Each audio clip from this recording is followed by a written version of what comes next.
ഈ സയനിസ്റ്റ് തന്ത്രത്തിൻ്റെ പ്രത്യേകത എന്താണെന്ന് മനസ്സിലാക്കാൻ സിറിയയിലേക്ക് നോക്കിയാൽ മതി. ഇന്നൊരു വാർത്ത കണ്ടു.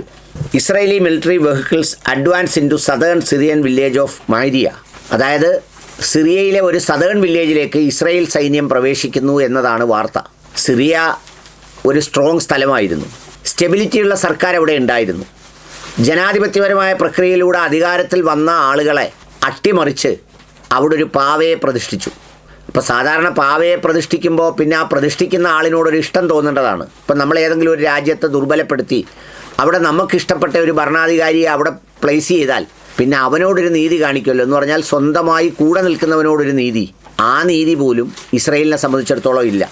അന്ന് വളരെ സ്ട്രോങ് ആയിട്ടുള്ള സിറിയൻ സർക്കാരിനെ അട്ടിമറിക്കാൻ നമ്മൾ ഈ പറയുന്നത് പോലെ ഇപ്പോൾ ഇറാനെ ഷിയ ആണ് എന്ന് പറഞ്ഞ് പ്രോത്സാഹിപ്പിക്കുന്നത് പോലെ ഉള്ളവരെല്ലാവരും കൂടെ ചേർന്നിരുന്നു, കൈയടിച്ചു. അവിടെ എന്തൊക്കെയോ സംഭവിച്ചു. ആ രാജ്യം വലിയ തീവ്രവാദ രാജ്യമാകാൻ പോകുന്നത് തടഞ്ഞു എന്ന തരത്തിലാണ് അന്ന് നറേറ്റീവുകൾ പ്രവഹിച്ചത്. ഏതായാലും അതിനെ തുടർന്ന് അവിടെ ഒരു പാവ സർക്കാരിനെ വെച്ചതിന് ശേഷം ഇപ്പോൾ നടക്കുന്നത് മുഴുവൻ ആ രാജ്യത്തെ വീണ്ടും ആക്രമിച്ച് കീഴ്പ്പെടുത്തി സ്വന്തമാക്കി കൈവശപ്പെടുത്താനുള്ള ആഗ്രഹമാണ് ഇപ്പോഴും നടന്നുകൊണ്ടിരിക്കുന്നത്. ഇറാനെ സംബന്ധിച്ചും അങ്ങനെ തന്നെയായിരുന്നു അമേരിക്കൻ ഇസ്രായേൽ പ്ലാൻ എന്ന് പറയുന്നത്. എന്ന് വെച്ചാൽ 3 കഷ്ണങ്ങളാക്കുക ഇറാനെ. 1 ഷിയ ഇറാൻ, 2 സുന്നി ഇറാൻ, 3 കുർദിഷ് ഇറാൻ.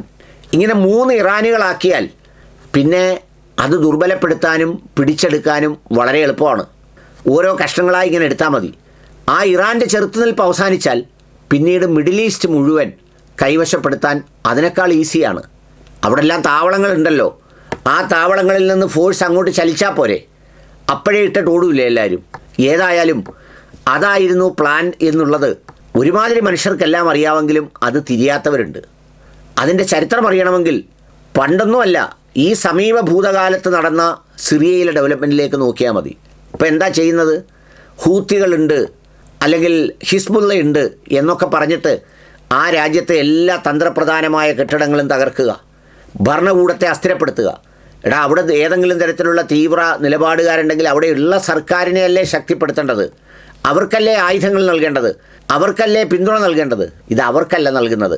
ആ പേര് പറഞ്ഞ് നമ്മുടെ ശത്രുവിൻ്റെ വീട്ടിൽ ഒരു മുറിയിൽ എലി കയറിയാൽ വളരെ എളുപ്പം ആ എലിയെ കൊല്ലാനെന്ന പേരിൽ ആ മുറി അങ്ങ് തകർക്കുക എന്ന് പറയുന്ന നയമാണ് സിറിയയെ സംബന്ധിച്ചിടത്തോളം ഇസ്രായേൽ സ്വീകരിച്ചിട്ടുള്ളത്.